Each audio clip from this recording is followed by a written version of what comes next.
ইতালিতে বিএনপির সাবেক সাংগঠনিক সম্পাদক এবং আসন্ন কমিটিতে সাধারণ সম্পাদক পদপ্রার্থী কামরুজ্জামান রতন সন্ত্রাসী হামলায় গুরুতরভাবে আহত হয়েছে।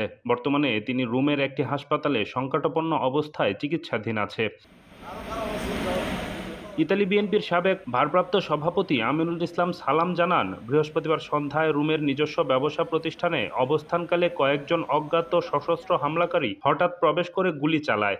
এ সময় রতনের শরীরের বিভিন্ন স্থানে ৩টি গুলি লাগে। এ সময় গুরুতর আহত অবস্থায় তাকে দ্রুত একটি হাসপাতালে নেওয়া হয়।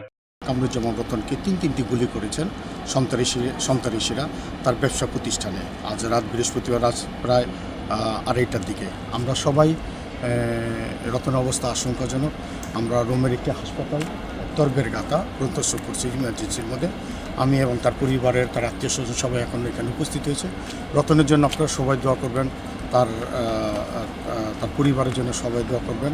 আল্লাহ রাব্বুল আলামিন যেন তাকে সংখ্যামুক্ত করে। ইটালিয়ান প্রশাসনের কাছে দ্রুততম সময়ের মধ্যে দুষ্কৃতিকারীদের গ্রেফতারের দাবি জানাচ্ছি।